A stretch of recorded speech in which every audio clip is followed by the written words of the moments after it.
Hello, everybody. Good morning. Thank you for joining us for this conversation and this book launch with Dr. Maboula Soumahoro. Today's event is generously sponsored by the Center for the Study of Race, Politics, and Culture, the Department of Romance Languages and Literatures, and the France Chicago Center here at the University of Chicago.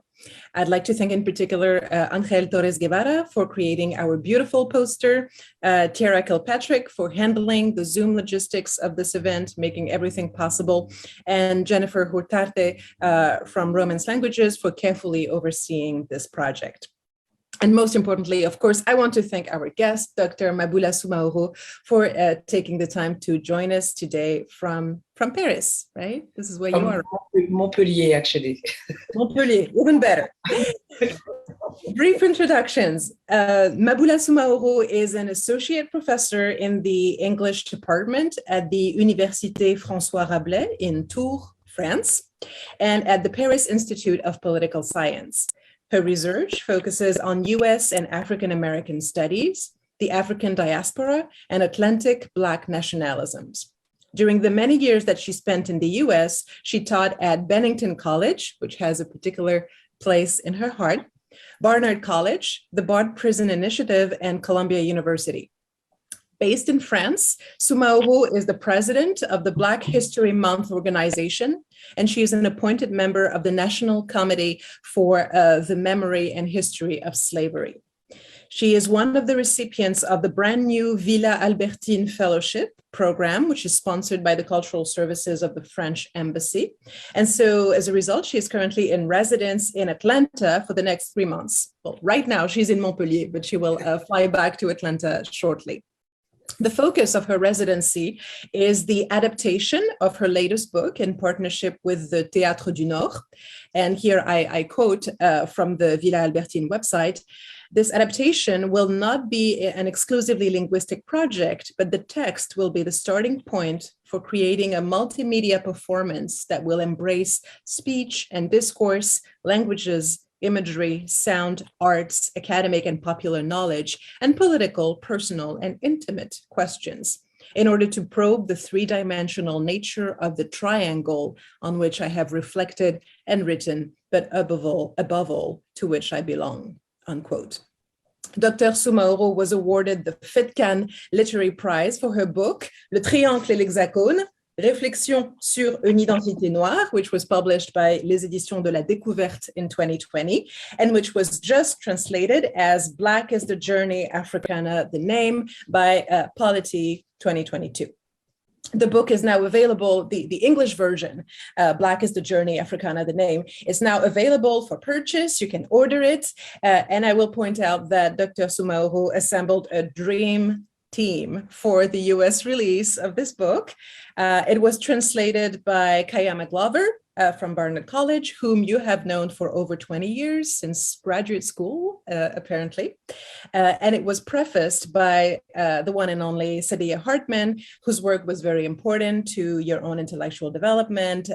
You have some very moving pages where you translate into French passages from Lose Your Mother, which is otherwise not available in French at the moment. And you close read her text, and then she prefaced your text. So we have all those layers of mutuality, of sustained engagement and care across diasporic lines, which in my opinion makes this book really a Black feminist paradise.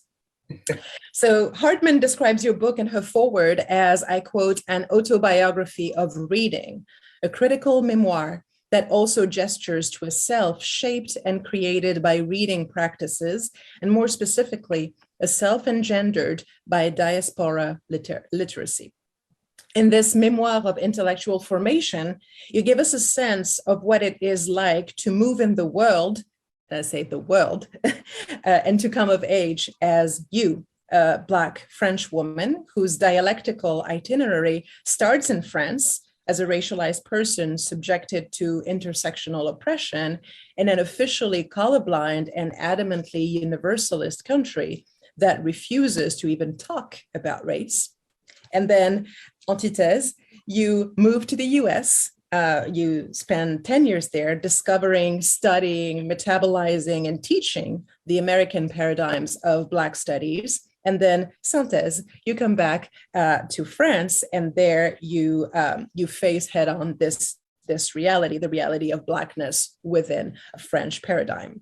And you decide to put the spotlight on it. So this biography that you give us is that of an intellectual and of an activist who finds the language to see, to understand, to choose, and to embrace Blackness. So for me, also a Black French woman in academia, reading this book was quite a unique experience because I recognized so much of my own experience in it and what you described, with differences, of course, informed by the weight of colorism in France, which is not something the book focuses on, but is very real. And of course, my decision to stay in the US.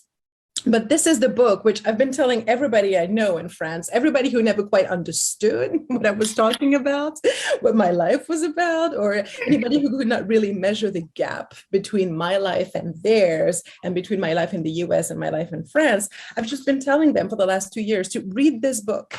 When I get the sense of disconnection, I tell people, Maboula explains it all. Just read the book. It's luminous, 140 pages. Go for it.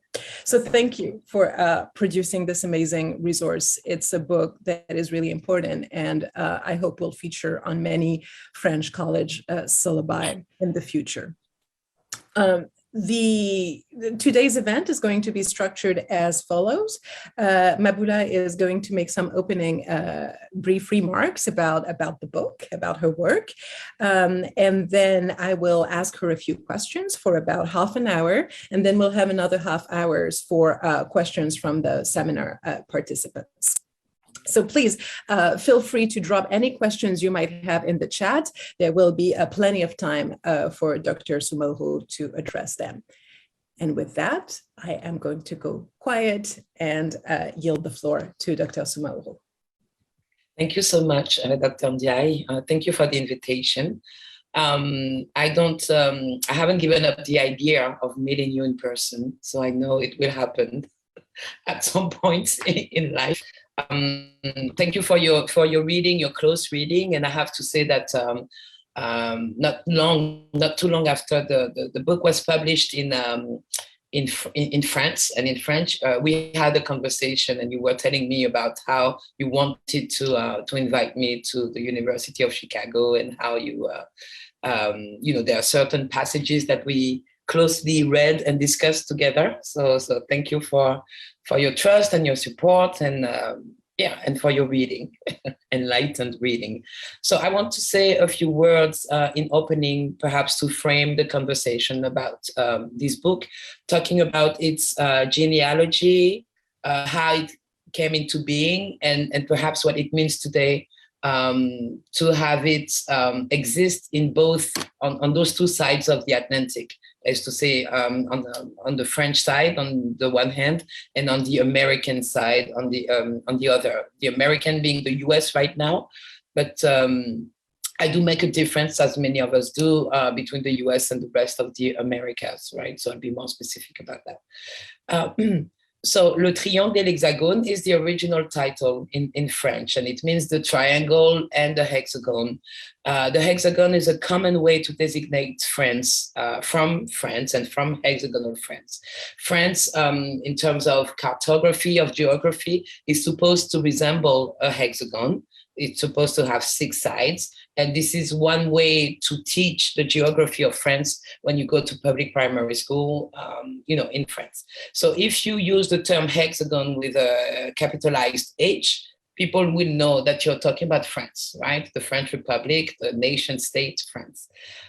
So I was playing on this, familiar term, very common term, perhaps to put into light the fact that France is not a hexagon, is not only a hexagon.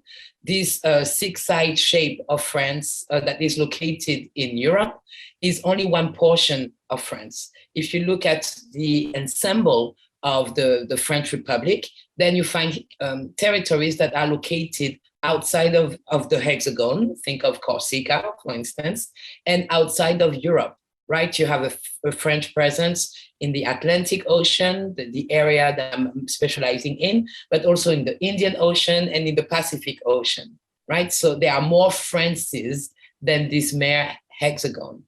So to that notion of hexagon and to that challenging of the notion of hexagon, I added the triangle, which was, of course, a direct reference to, the transatlantic slave trade, to the modern era, also to the Black Atlantic of Paul Gilroy, a notion that is less familiar in the French hexagonal context, and that I wanted to, to bring closer to the hexagon.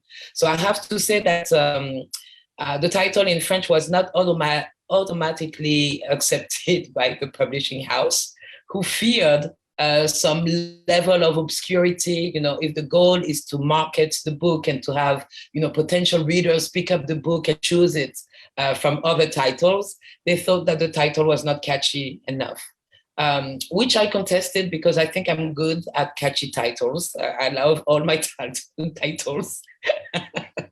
But they said, no, more seriously, what they said was that the hexagon was familiar and the triangle was not.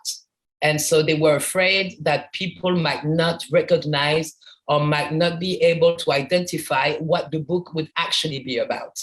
And then, so I felt that if that's the readership that they had in mind, then it was really high time that we got to know this triangle. So I held on to my title, and the compromise was about adding a subtitle, Réflexions sur une identité noire, reflections on a Black identity, because they wanted to play with Jean-Paul Sartre, Réflexions sur la question juive. I had to compromise again and say, I don't want a D, I want an A, because I don't know what the Black identity is. I can only contribute to the reflection on what a Black identity can be, based on my own and based on my knowledge of the scholarship produced on the African diaspora. But they were more comfortable with, the familiar, again, figure of Jean-Paul Sartre, la question juive, Jean-Paul Sartre, the Jewish question in France, reflections on anti-Semitism, a trend, a history, a notion that has been explored in France, say more recently and in a more accepted manner, at least since the Second World War. When you're talking about race and Blackness, for instance, these are supposed to be novel questions, not established questions, not legitimate questions. So perhaps they sought to reassure, the average reader or the average critique and say, look, wink, wink to Jean-Paul Sartre, wink, wink to reflection on the Jewish question. And, we will offer you a reflection on a Black identity, because our author didn't want to let go of this A and did not accept it. So that's the genealogy of the title that I wanted to say a few words on, because I think that it does capture, different dynamics that are to be understood and that are to be grasped if we get into if we want to get deep into what the book is about. So the book is really a sort of autobiography until Saidiya Hartman's preface. I didn't know that I was writing an autobiography. I was offering a reflection on my own trajectory as, a person that had come of age as Black after years and decades, after times passing, after lots of traveling across the Atlantic.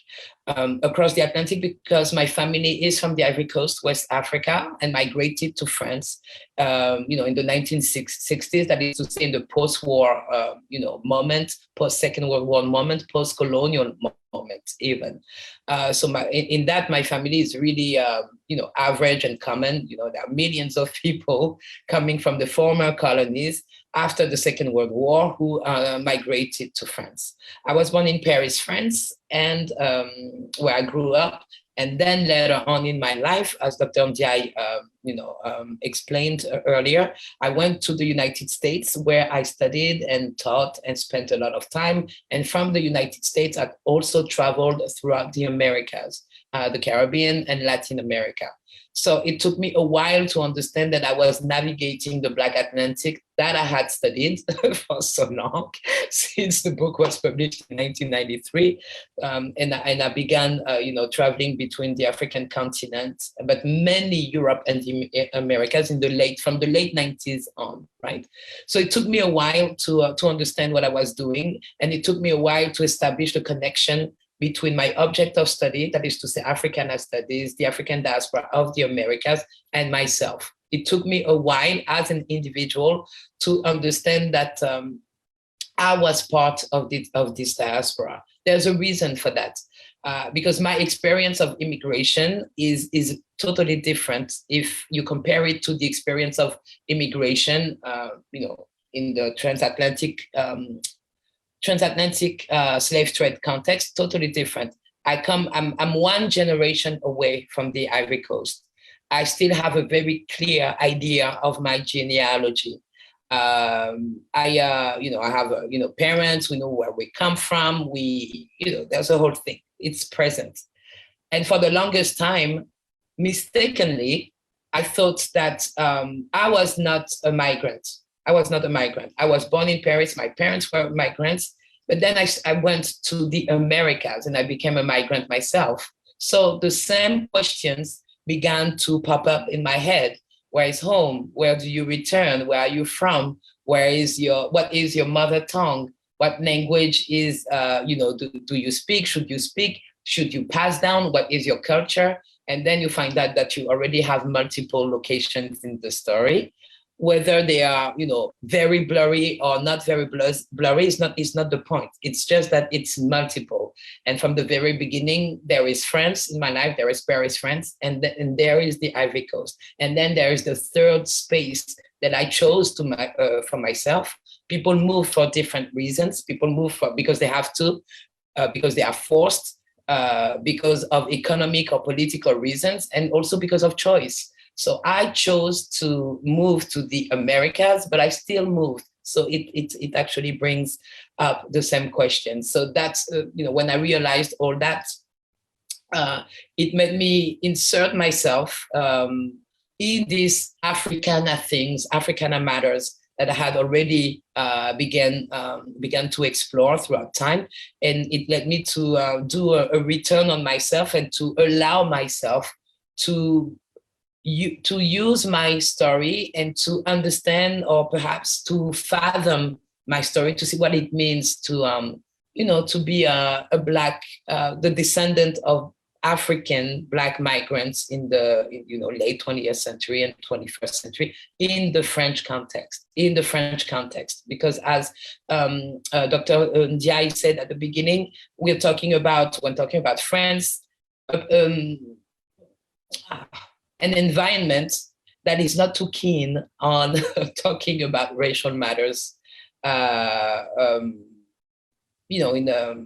in the discourse, in politics. This is, I'm not saying that racial matters do not exist in the French context. I'm just saying that if you compare that context to that of the United States, it's a totally different way to operate, totally different, which doesn't mean that we're not dealing the same questions. It's really, the example of France can give us a very important and telling illustration of the need to accept the diversity and the variations of the dealings with race within the African diaspora. The United States is not France, which is not the UK, which is not Brazil, which is not Argentina. So if we have this, macro level understanding of this African diaspora, of the Black Atlantic, of the transatlantic movement, moment and its consequences, then we can move on. And I think the question is about striking the right balance between the macro level and the micro level. So we have the global histories and cultures and politics, and then we get to the micro level, and that would be the national history, the specificity of each location. So in that regard, France is a very particular place, and France, whether the Republic likes it or not, is part of this African diaspora, and has produced racial categories, has produced Blackness, and I happen to be one of one of the descendants of that history. So this is what I wanted to explain, to put forth, to write about in the book. And, as I said earlier, perhaps use my own experience, allow myself to use my own experience as a legitimate experience, and not only to tell my story, but to analyze my story in light of the scholarship around the African diaspora that I know of, and that it took me so long to realize that I was part of, that it was not only an object of study, it was actually my life too. So I think this is what I can say, Noémie, on this book as an introduction, but I do speak a lot, so you need to stop me, otherwise we'll be here. I would not dare. Thank you. This was really helpful, Maboula. And one quick comment I want to make is, I heard the recurrent phrase, it took some time. It took some time to realize, to go through this journey. I want to emphasize that this was also the case for me. And I think this is the case for most French folks who are of sub-Saharan descent. I remember having conversations in recent years, as I had started my own journey being in the US, engaging with this conceptual apparatus. I remember having conversations with old friends from French high school, including friends who were racialized, right? Who were métis just like me, and who did not quite get it, because the French cultural conditioning is so deep that it really, it takes some work to get out of it. You need the tool, right? You talk a lot about the tool. And my hope is that your book being out there as an available resource will make it easier for the next generation to get that faster, right? It will take less time. I agree with it. That is my hope. This is my hope, like for people to understand, to become aware faster than I did, or than we did, and to not have to go away, not have to exile themselves. So that's the goal. I totally agree with you, perhaps. So I have a bunch of questions for you, but the first one actually I think goes, is right in line with what you were describing. I'm just trying to get a little more background for our seminar participants about what the situation is like in France. So in Le Triangle et l'Hexagone, you make it vividly clear that 2006 was a turning point, right, for the eruption of Blackness and race as topics of inquiry, urgent topics that needed to be discussed in public discourse, in the public sphere. And the public sphere here is both political. You mentioned Le Parti des Indigènes de la République, the foundation of the CRAN, which fights for the Black cause in France. So that's the political sphere. And then we have the academic sphere with the publication of scholarship by sociologists, political scientists like Éric Fassin, Didier Fassin, and Pape Ndiaye's La Condition Noire, which is very important. So 2006 was a turning point, and that was 15 years ago. Since then, you have become a very visible figure in the French media and in the world of activism since you created Les Journées Africana. So I'm wondering, from your vantage point as both an activist and a scholar, what has happened over the last 15 years, right? 15 years later, where are we on the subject? I think you're absolutely right to highlight the dates. If I may, it's going to be 2006 and 2005, right? Those 2 years, 2005 because of what was called the riots, or the revolts of the underprivileged suburbs, la banlieue, and then because it was at the end of the year, it began in late October of 2005. Of course, we have 2006 that follows, and with a lot of consequences from that year. So where are we now, 15, 16 years later? I think a lot has happened. It's incredible to see, but then again, it's also logical.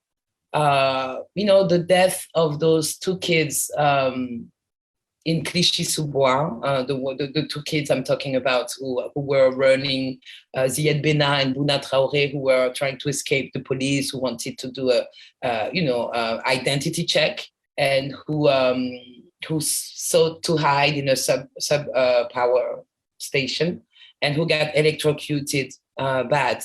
When I say bad, I think I'm going to spend some time on those details because they do matter.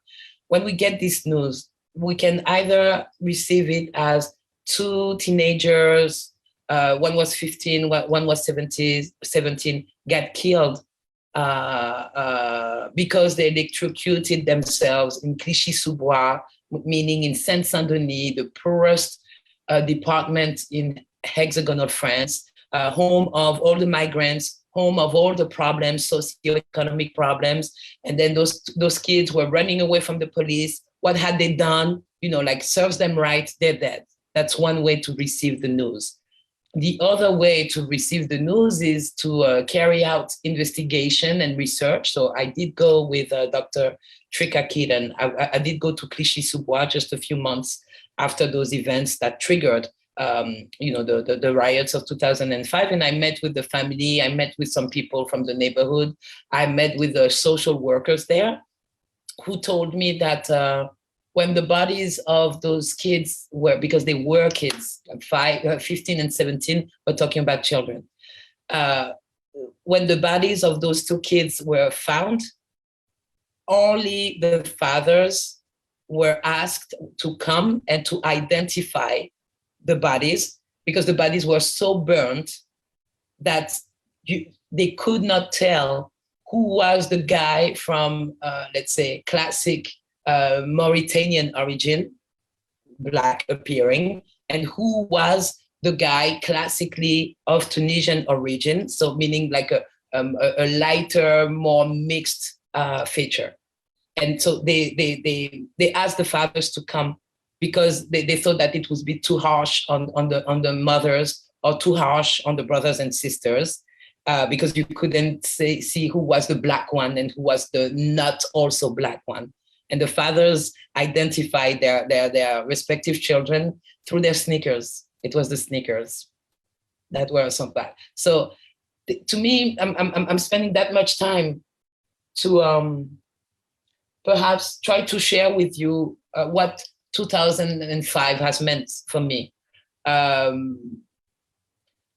At this time, I was living between New York and Paris. I was mostly in New York. I was free in New York, studying in New York, discovering myself in New York. And then I'm in Paris. I happened to be in Paris in October of 2005. This news broke, and I get obsessed with the story. And I'm obsessed because I come from the projects. I grew up in the projects. I grew up poor. I see the families of Bouna Traoré and Ziad Bena, and I recognize my own families.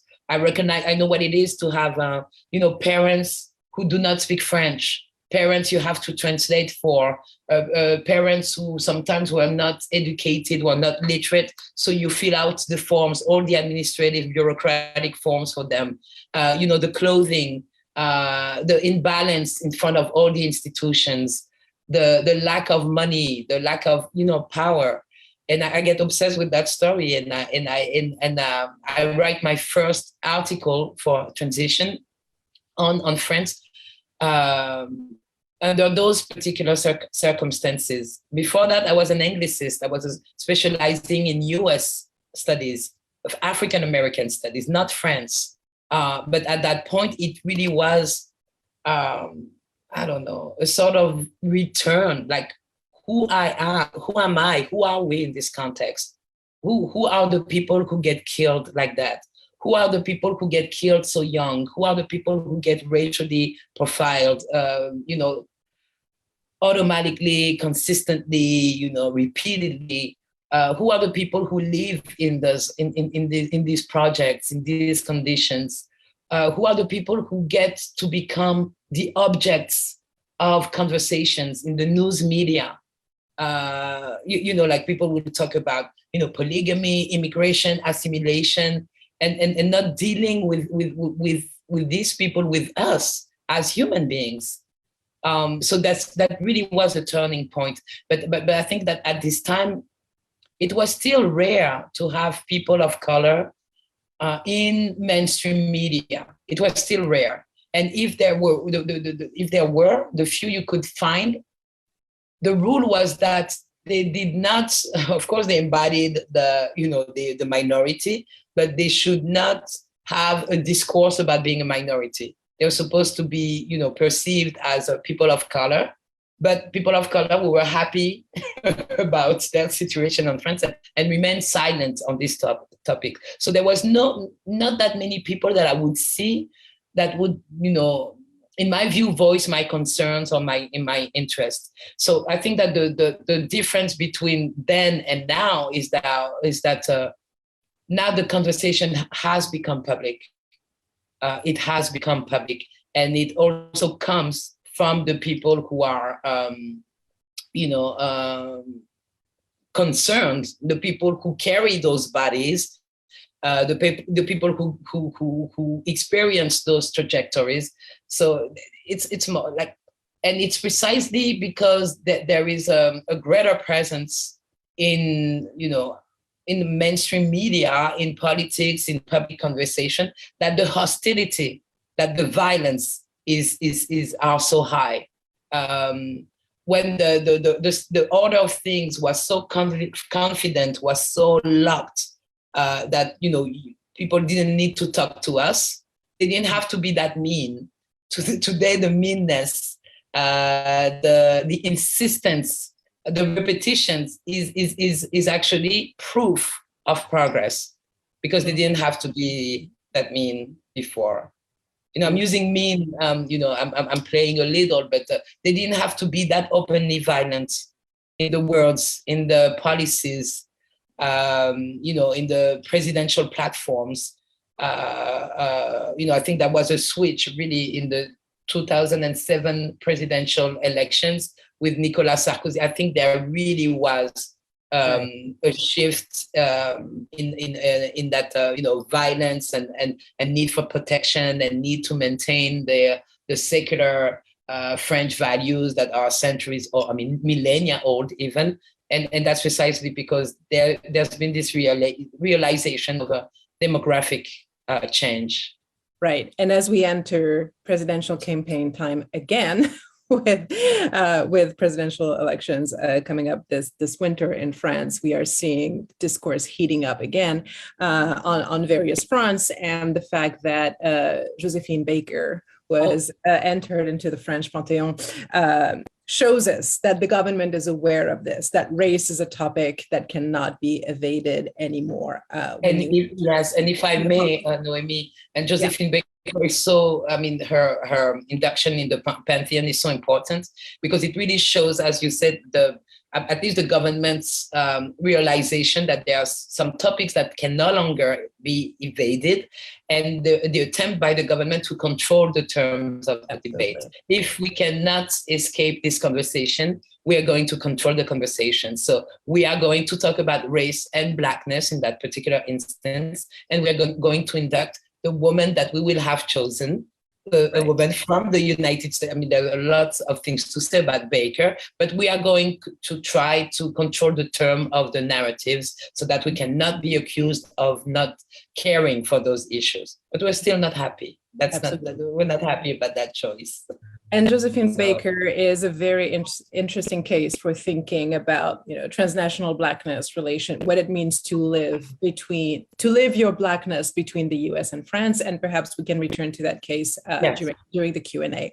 But for now, I wanted to get us back to your book, and to the question of translation, which is so central to you. Translation is really the key word. At various points in the book, you comment on everything that is lost, is so easily lost in translation. Saidiya Hartman's Lose Your Mother is still not available in French. You have this very lengthy but really illuminating footnote on the mistranslations that took place in the French translation of Ta-Nehisi Coates' essay Between the World and Me. But you think about translation more capaciously, right? As a metaphor, you think about self-translation. You think about what is lost when French officials who might fund Les Journées Africaines cannot grasp your vision because they don't speak the same language, right? That's a metaphor you use. Or you think about what is lost or self-depleted when BIPOC people need to perform the free emotional labor of translating their own experience over and over again into terms that white people can understand, but will refuse to understand at the end of the day anyway. So translation is really an important practice and organizing conceptual trope for you. And of course, your residency as part of the Villa Albertine is focused on adaptation as a form of translation.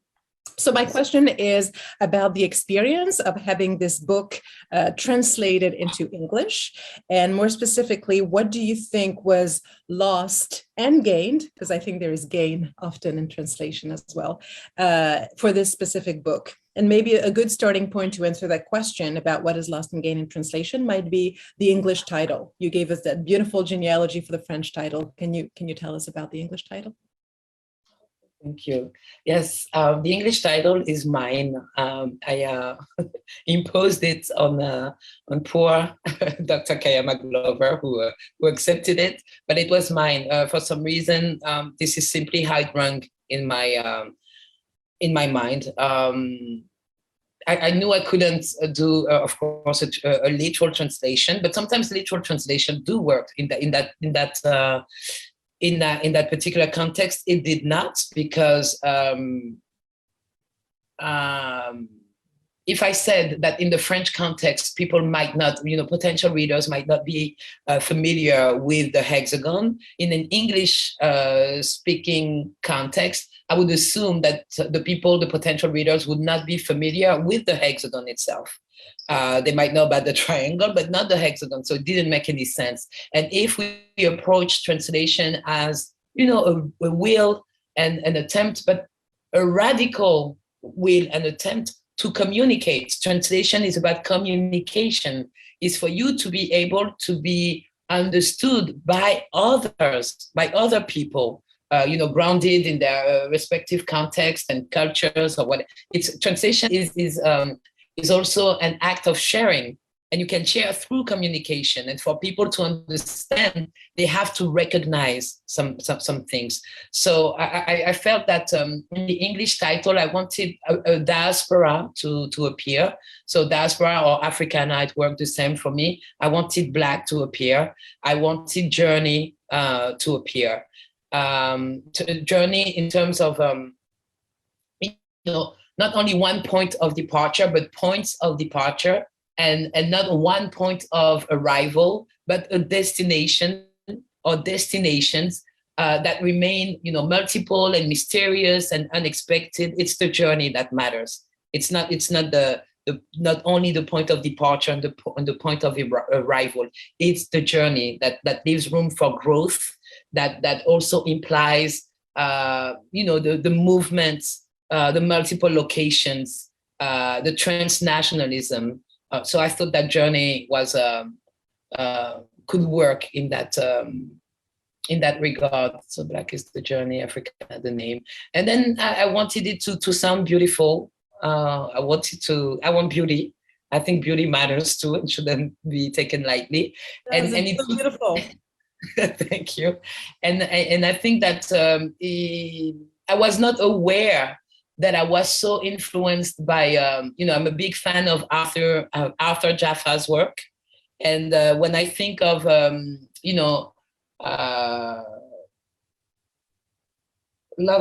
is the message is death. Now I'm thinking, did you have that in mind when you thought of, Black is the journey, Africana the name? But it really took me a while to realize that. That's very recent. But I'm sure that there must be something of that, because I find Jaffa's work and his titles always beautiful. There was a documentary called Our Nights Are Colder Than Death. So maybe there's a little Jaffa in that, but it was really unconscious. So Black is the journey, Africana the name is really was the way I found to communicate to English-speaking audiences, to people who would be, specializing in Africana studies, or people who would have a greater understanding of, Atlantic studies.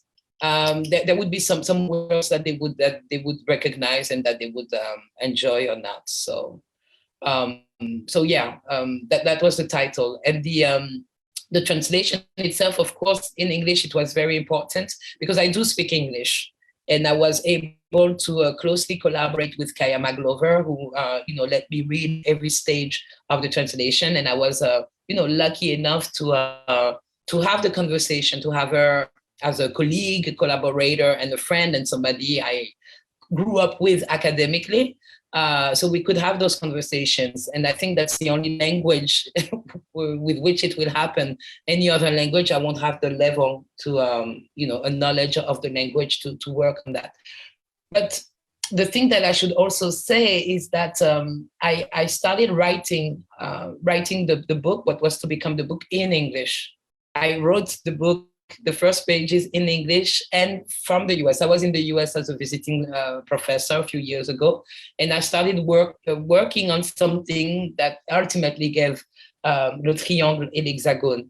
And everything came in English first. Everything was easier in English. Everything, flowed in English. So the first 20 to 30 pages that I had, I presented them as work in progress in multiple US university throughout the academic year, where I would get invitations like at NYU, UCLA, UPenn, University of Virginia, to name a few. And I was presenting this work in progress. And then when I went back to France, La Découverte, the publishing house, asked me if I had a text that I wanted to develop. And I said, I have those pages that I've been working on, and I'm just coming from the States. And then I showed them those pages, and they were like, fine, fine. We're very, very interested. So we just need those pages in French. And that posed a big challenge for me. I couldn't go from the English to the French. I couldn't translate myself, which means afterwards, I thought about it. I couldn't, own this identity and location. If I was publishing in French, talking about those racial and Black matters from France, it meant that I was owning some part of my identity that had until then been very unclear. So it really was an exercise for me to switch from those first pages written in English to French. And the help that I received to do so was came from my editor, who said, why don't you write about why it's difficult for you to write in French? Try to write on that. And that really produced the introduction. Sorry? It's a good editor. It's a great editor, like he understood me, and that eventually turned out to be the introduction. So this comfort, this unease with the French language was a reflection of an uneasiness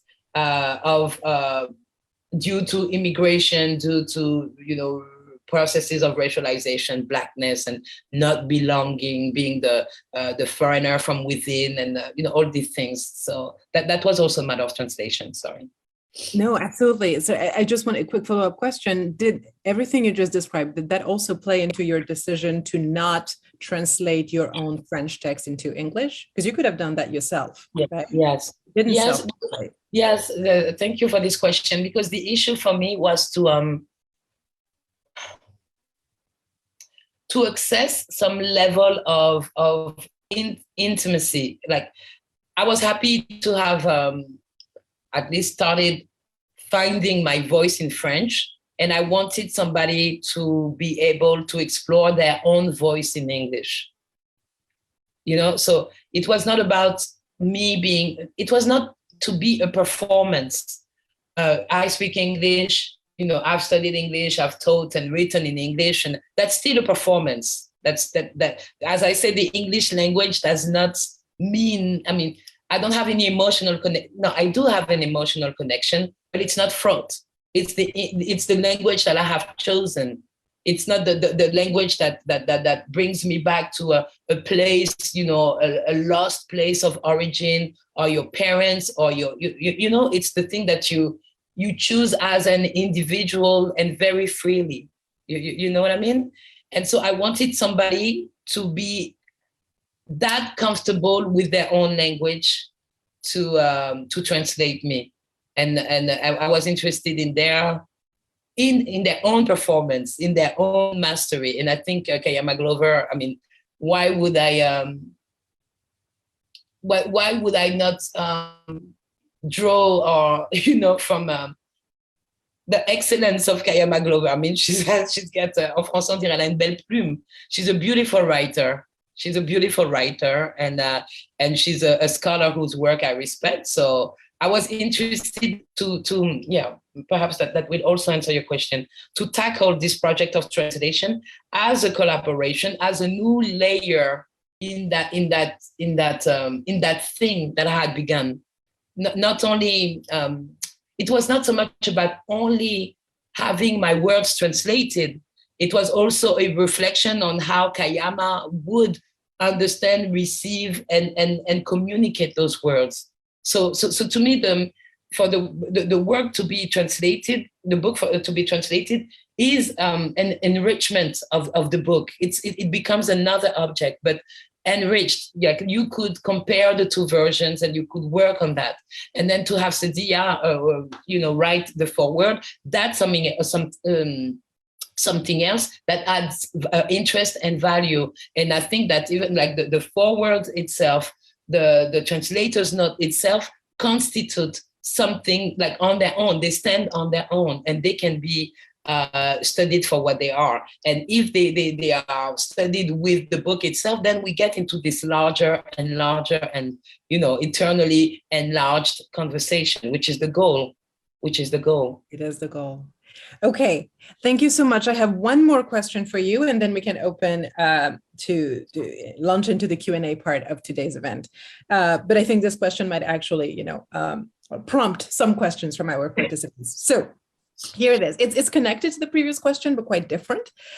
You acknowledge in the book, and I think it's something anyone really familiar with the field knows, that American academia, the state of Black studies in American academia, is about 50 years more advanced than what's going on in France at the moment on the question of race and identity specifically.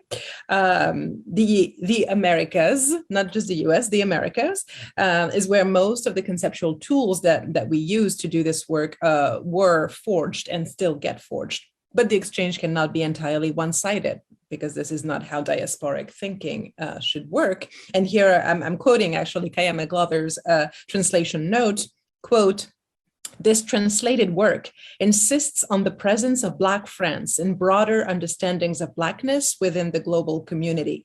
It insists that US Blackness cannot stand in for the experience of the wider Black world," unquote. So my question for you is, in your opinion, what can US-based Black studies scholars, Africana studies scholars learn from the growing body of scholarship that is either produced in France/Europe or focused on France/Europe? What is in it, in this translation, what is in it for US-based scholars interested in those questions? I think that US-based scholars, because they are scholars, they should be interested in complexities, in nuances. So if we are seriously engaged with this African diaspora, we need to look at all the sides of the African diaspora. And I think that if you want to be, to progress or to be cutting edge, then you need to absorb, or you need to come to terms, understand and accept that Black Europe is a fact now, that Black Europe is perhaps the newcomer, it's the new kid on the block, but it's here. So as a scholar, you have a responsibility to be up to date. When I said that Black Europe is the newcomer, I mean that we find ourselves in this historical, moment that follows the migration waves of the 50s and 60s and 70s, the people who came from the former French Empire, or people who came from what we call the overseas territories and regions, who settled in hexagonal France and who had children there. And those children are the new citizens, and the new citizens of color who are present within hexagonal France, not only scattered throughout, the French Empire, because this is an empire to this day, but who are present on within this European part of France. People who are indigenous populations, like indigenous French populations of color. And this is a historical, in terms of the number. I'm not saying that there were no Black people in hexagonal France ever before. That's not true. We know there's a history. But now that the numbers that are being reached these days are an evolution. And this evolution has consequences, means things, brings about all the conversations about citizenship, about francité, about laïcité, secularism. All the contemporary issues are tied to the outcome, to the result of those migration waves that take us back to the colonial history. So if you are a US-based scholar, you need to follow up with the developments. So it's a new history. It's a history in the making, but it's a history that matters. And that's it, just only because it exists. Only because it exists. And let alone the fact that, let's say, supremacy, or that can be accounted for, the supremacy of the African American experience, or the US, vision is tied to the supremacy of the US. So that's the paradox, and what could be what could have been unexpected. That is to say that the United States of America, as a powerful entity, as a mighty entity, even the minorities of this country are more powerful than other minorities from other entities. And we know historically that what was to become the United States of America is actually one of the locations that received the lowest number of enslaved Africans. Like, out of the total transatlantic slave trade, 5 to 7% arrived in North America in what was to become the United States. So it's like, logically, historically, the African American experience is a minority experience within the rest of the Americas. Like, the African American population is one of the most Creole populations, that is to say, American-born populations. If you go to places such as Brazil, if you go even to the Caribbean, if you go to, let's say Brazil, that absorbed alone almost 50% of the global trade, right? So African America, right, cannot be the umbrella experience for Blackness, neither in the Americas nor the world. But African America, because it is located within the United States, can benefit from the might, unexpectedly, the might of the United States. And we can be careful about that, because it's not only, US-based scholars can include yourself, Noémie, or can include myself. We are the people who come from abroad, and we can find, professional opportunities in the US. So we are also within that ivory tower, and we can trouble the waters, and we can, remind people, and that's fine. I mean, it's just a realization. It's just, we all have degrees and levels of comfort and no matter who we are, we need to be able to let them go and see that there are new things, simply. There are new things. I'm all for troubling the waters. Thank you. This was so eloquent. I think it's time to open the floor to the Q&A. So Sierra I think we're going to remain pinned, but we'll be able to see everybody. So feel free to turn on your cameras, everybody. If you want to speak, I think you can, raise your hand or just jump in. And while people are preparing their questions, maybe Maboula, you might be able to address the question asked by Arnaud Coulombel in the chat. What did your parents think about your book? Thank you, Arnaud, for this question. This is Oh, okay. So I only have my mother alive. So it's an interesting question because it's not. I don't think it's. I mean, Arnaud already knew that it's not naive. So for my mother, who's now spent over 50 years in France, right? She's been in France for 50 years. Who really had a rough experience of immigration, who worked a lot, minimum wage jobs, cleaning. I mean, for my mother, my life is really something that she dreamt of, something that was not, it was simply not our lives. I'm living a life, the life of the people she used to work for, the people whose houses she cleaned, or whose offices she cleaned. So,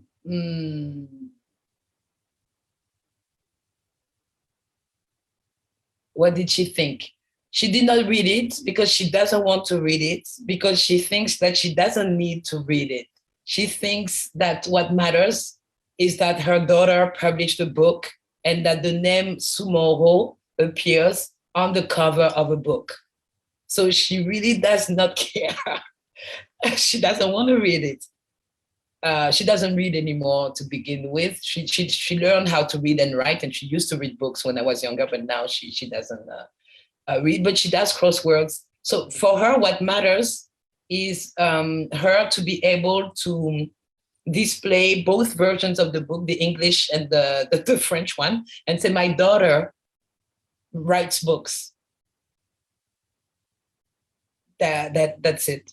And she's just happy to see me on TV, or see me, I don't know, respected. Like I'm part of the Villa Albertine right now. I'm one of the residents, and she's like, you're the inaugural resident of Villa Albertine at in Atlanta for the rest of eternity, and you're my daughter, and that's it. So I can tell people that my daughter is a resident. So it's I used to not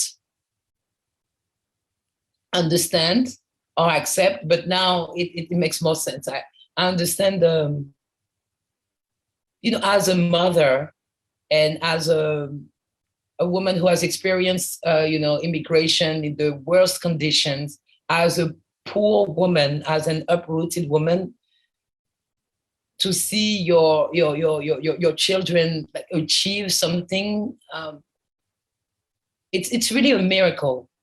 I'm more cynical, My mother is part of the parents who, you respect the teachers at school, you respect the boss, you respect the president of the republic, whoever he is. When I'm the one that I hate the president, or I don't respect the you know what I mean.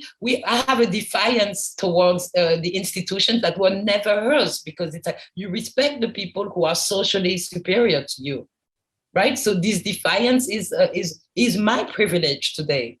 This questioning, this being critical of everything and allowing myself to, I like this, I support that, and I analyze that. That was not the case for the people who came to toil.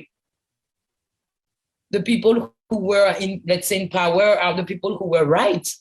Those, the people who were poor were the people who were wrong, who needed to do something to be accepted, or to, they had to raise their kids right. They had to be silent. They had to be, I don't know, clean and well raised, and that's one life. So it's actually, every time I'm asked about my parents now, I get very emotional, because I realized today that I might have been too harsh on some things, and now perhaps because I'm getting more mature, but I do understand I better understand their worldview.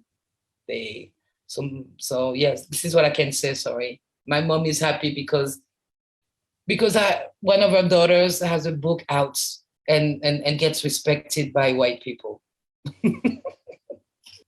Okay, thank you. I was muted and could not unmute myself. Thank you, Sierra, for changing that setting. So the one thing I wanted to say, just a quick follow up to the moving point you just made, is that the book, and especially I'm thinking about the last 15 pages of the French version, which is where the conceptual thrust of it, right? You move from the biographical to the conceptual, really. I mean, conceptual is opening throughout, but this is where you give us the synthesis of it, right? The takeaway is adamantly insisting on the importance of developing an intersectional account of race in France. And you insist on gender, but you also insist a lot on class, right? And everything you just said about this relation to your mother, I find that reflected in the intellectual work project that this book proposes. So, an added value of your reflection.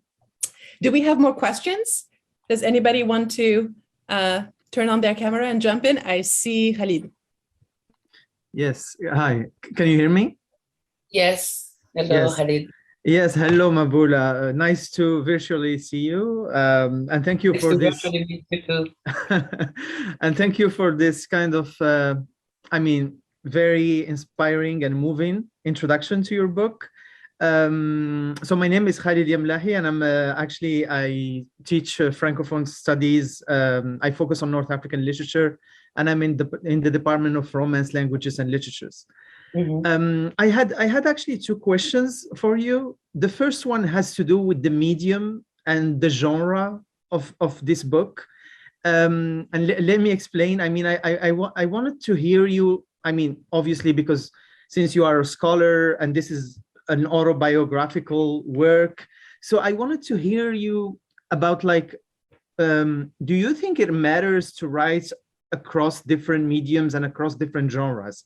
Do you think that autobiographical works on or more broadly, when you put your personal experience into scholarship, do you think that adds and that actually achieves something that scholarship, let's say pure scholarship, cannot mm-hmm. do? And especially in the current context, actually. So that's my first question. Yes. And my second question has to do, I mean, I guess it has to do with audience, with your audience, and with actually violence, because I mean, Noémie pointed out earlier that we are now in this kind of phase in France where the French presidential campaign, and we are seeing this kind of increasing wave of violence and inability even to listen or to debate or to hear arguments. And it's extremely complicated just to kind of sit down and reflect on a couple of, of issues. And you are somebody who actually, who you go to French media and you speak and you talk and you kind of, you also write and you wrote recently on Josephine Baker. So, I mean, I wanted to hear you about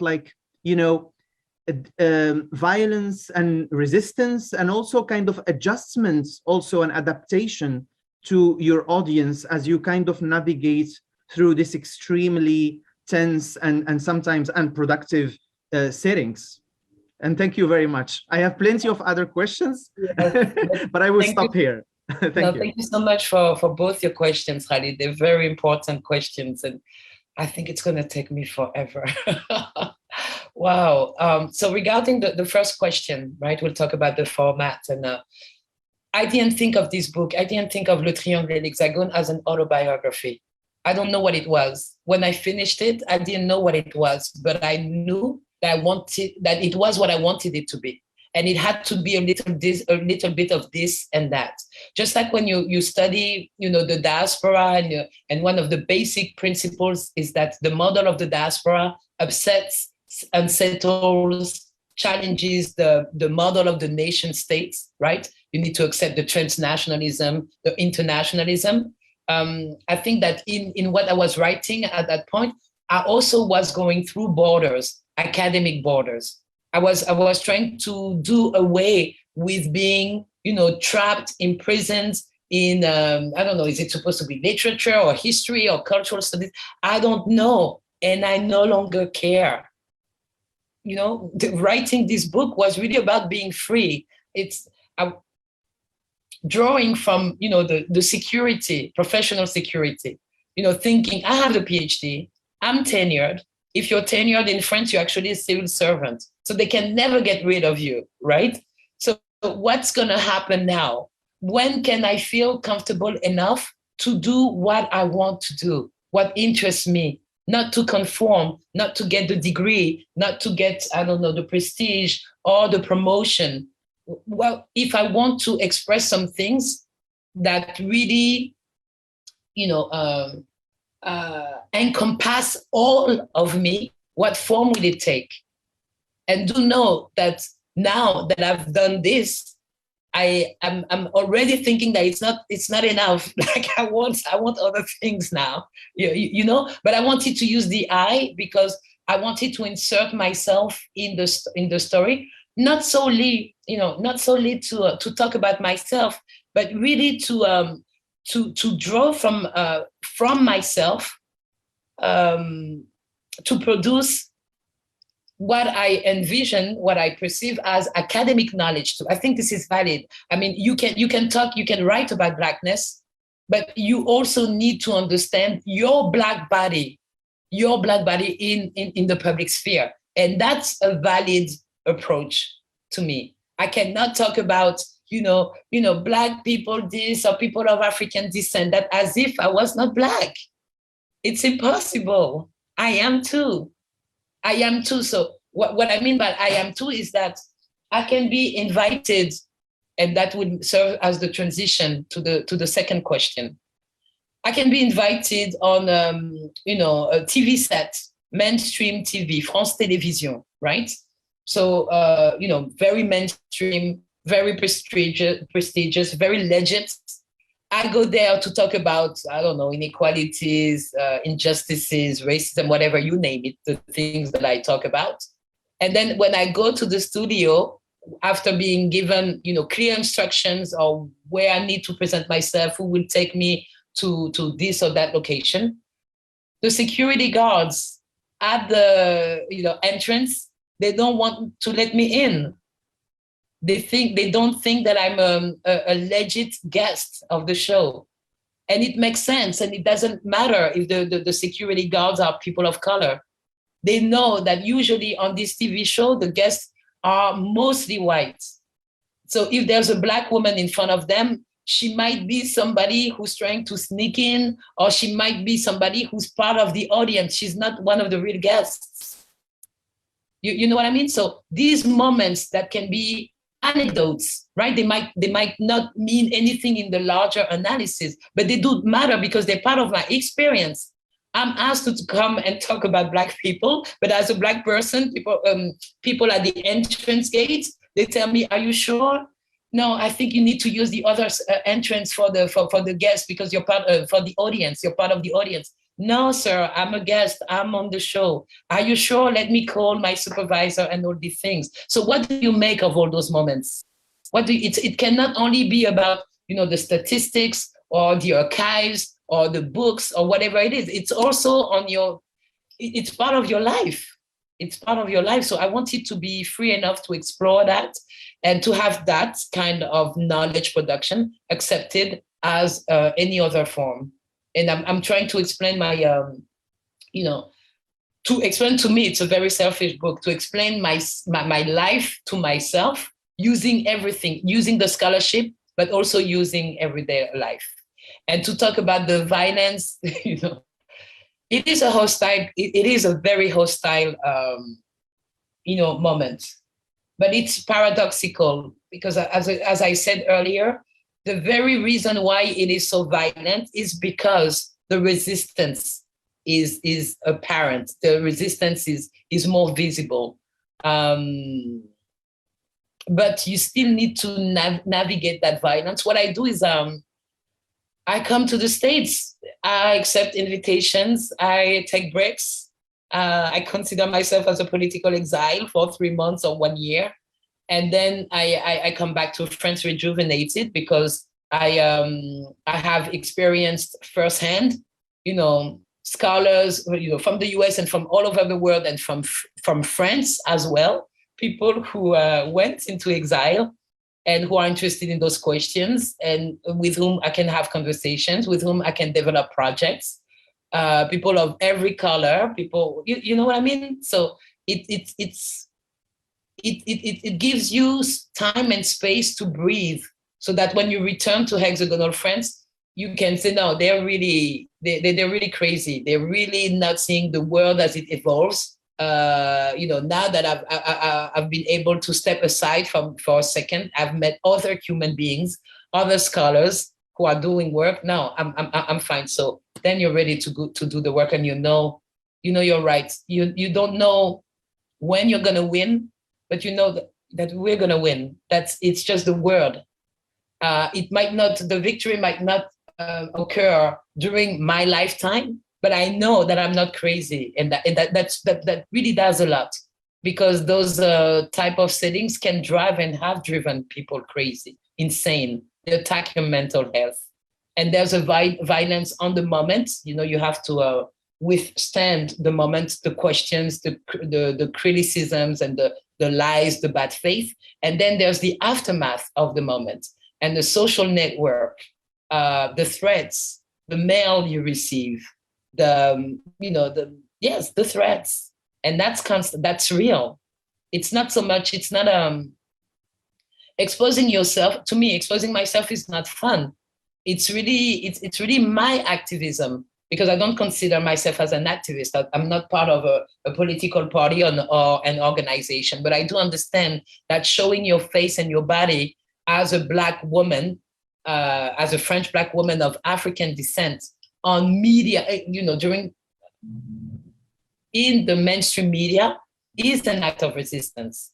I can tell you that, Khalid, that sometimes I talk to people, it can be radio or TV, and I know the way they look at me or the way they talk to me, they still cannot get over the fact that this Black woman is talking to them. We're not even having a conversation, a debate of ideas. They just don't understand why their cleaning lady is being so cheeky right now. You know what I mean? They don't like it's, they don't, I don't know. We're still at that stage. Mm-hmm. Are you a real PhD? Or are you a real French person? Can you read and write? We are at that stage. The book, you have some amazing pages where you describe that kind of aggression that you get on TV sets, right? When people don't really question your credentials, for no other reason than the color of your skin.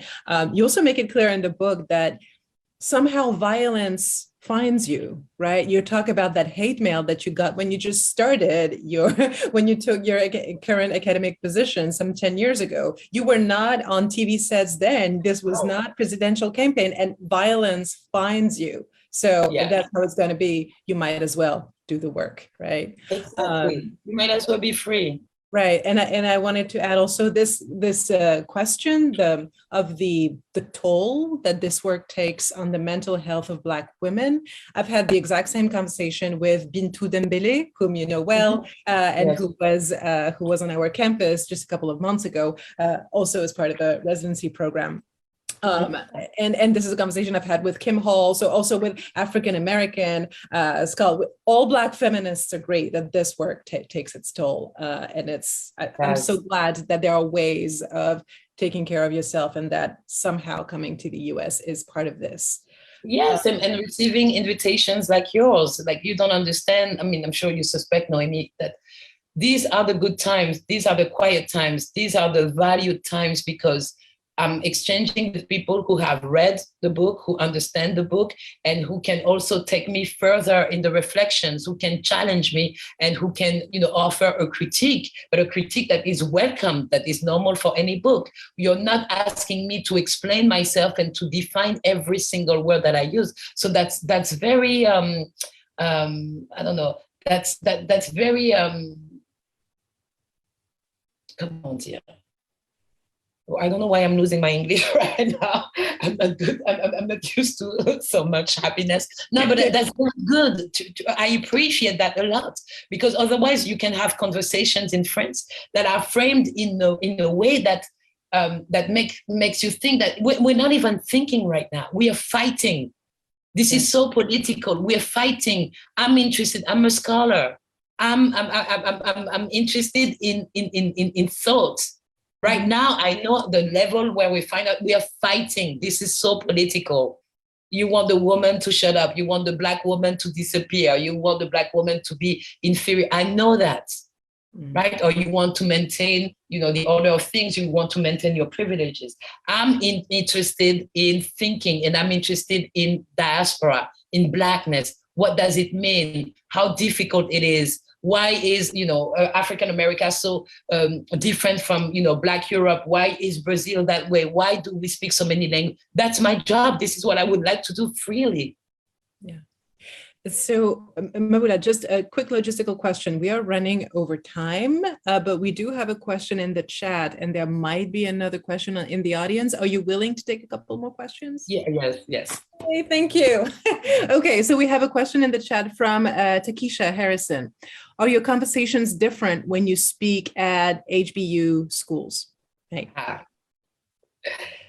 Takesha, thank you for your question. I'll be able to answer your questions only when I go there. So I was lucky enough to be invited to the United College Negro Fund annual Congress some time ago, like 5 years ago in Atlanta. And this 3 months, because I'm based in Atlanta, I'm gonna do a lot of HBCUs talks, and I'll see what the conversations will be about, because this will be the opportunity to meet, of course, the colleagues, but also the students. When last time it was in Atlanta, but only with colleagues. So I'm really looking forward to doing that. And I've been, very insisting with the Villa Albertine that I was going to go to the HBCUs, and that was part of the deal for me to come in Atlanta. So I'm looking forward to those conversations. But I'm not worried. I'm not worried. Do we have more questions so we have one more question from Arnaud in the chat, but folks in the room who have not dropped their question in the chat, if you want to speak now or forever be quiet. No, don't be quiet. Larry has a question for you, Maboula. Sure. Thank you. This has been fascinating. I'm Larry Norman. I'm in Romance Languages also here. Nice to meet you. Wonderful to meet you virtually. And it picks up on a lot of what you said, and particularly, talking about your media appearances and so on. But I wondered if you could say more about the reception of the book for those who actually will take it seriously or, have dealt with it as a book in France. And I know it's just come out in America, so it may be too early, but if there's any comparisons there. And I guess I'm also interested, you don't have to take this line, but the degree to which Americanization has been talked, like that you have been Americanized in some way, but you may not want to go in that direction. I'm just very curious as to your reaction to the reactions in France. Thank you so much for all your questions and comments, Larry. So to talk about the reception of the book by a French audience, there are several groups of audience, I would say. So when the book first came out, there were a number of people who already followed me or supported me on the social network, and those are the people who came to the book launch and who were going to buy the book no matter what, who asked me to write a book before. So, and these people can be, of course, families and friends, but they can also be, activists, students, colleagues who are doing more or less the same thing. So that was kind of the granted audience. And then the book came out, and it was covered and critiqued by the mainstream. So it was interesting. There are several things to say. First, the victory could be, that was not my point of view, but for the publishing house, it could be to get an article in this or that newspaper, or to be mentioned in that radio show, or to be, invited to that TV show, and to have the cover of the book, flashed on the screen. That's already a victory. But what people say about the book is another story, because my main issue was that in the mainstream, I oftentimes felt that we did not speak the same language, that we, it was not satisfying intellectual conversations. It was, it could be nice, it could be open, but it was not deep.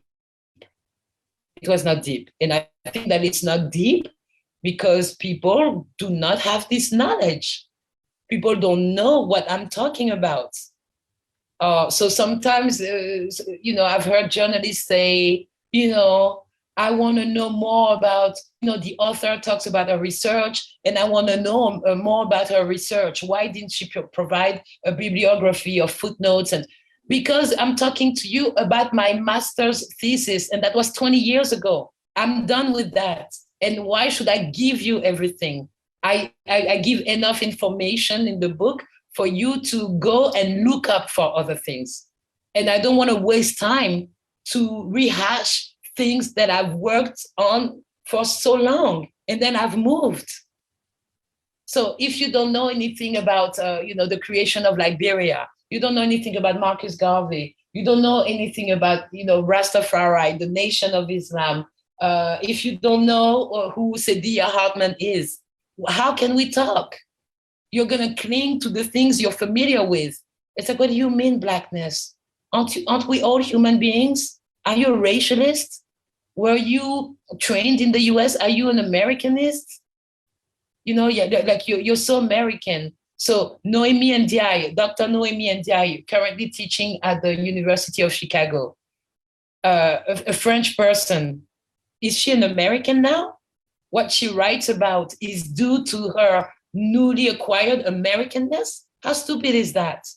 So to talk about and to, denounce this Americanization, to me is a demonstration, is a full display of the ignorance of US academia. Within US academia, you find the world. So yes, I have been trained by US scholars, but I've been trained by African scholars, Caribbean scholars, European scholars, when I was a graduate student in the States. And now when I come to the state and I teach myself. So for 1 year, I'm part of US academia. Am I French? Am I Ivorian? Am I Black? These are the questions that I'm dealing with intellectually. These are the intellectual questions. What do all these labels mean? What matters? Am I French? Am I Ivorian? Am I Black? Am I a woman? Am I everything at the same time? So you know what I mean? So in France, it's I have colleagues who are doing work and who've been doing work for a long time. So most of the time, what we have in common is that we all have been students or teachers in the States at some point. and now that we're all based in France, and they invite me, and these are the people I trust. But I have to say that the most consistently interesting questions and conversations still happen in the States, except for the group of people who've moved back and forth. In France, I feel like you feel like a teacher because you're teaching them. The Black Atlantic by Paul Gilroy was translated in French, I think in the 2010s. Mm-hmm. You know what I mean? Achille Bembe is a superstar right now, but on the post-colonies is from 2000. And it's only now that there's an interest. So that's our pace. Right. And so the challenge, as you beautifully put it, is to do this work, right? Just you have to do the fight first, right? Go through this fight. And the challenge is how to do that and at the same time grow, right? Grow. Yes. Scholars in France who can, as you said earlier, move those conversations forward rather than just put them on the map over and over again, just, push them forward. Yes. Exactly. Maboula, this was illuminating, and there are piles of comments and that express gratitude. That I hope you can take a minute to read the comments in the Q&A. But we are at time. I have so many more questions for you, talking about moving those questions forward. If we had time, I would want to ask you about the role of historical archives in your work, because being an early modernist myself, I could not help but notice echoes of Montaigne, right? This entire genre. I am the matter of my own book. This is so deeply French in that early modern tradition. Echoes of Descartes, of Shakespeare. So I would want to talk about that with you. I would also want to talk about how you think of the potential alliances with other racialized people in France, right? How do we work across those racial lines with French folks of Asian descent, of North African descent, and so on, right? So much more to talk about. And I think all of that just proves that you have to actually come to us. We need to. That was my conclusion too. Yeah. No, I think we agree on that. Unfortunately, I will have to come. There's no other way to Chicago, and you will be in Atlanta through until the beginning of February, right? Until the end of January. I'm leaving on the 31st.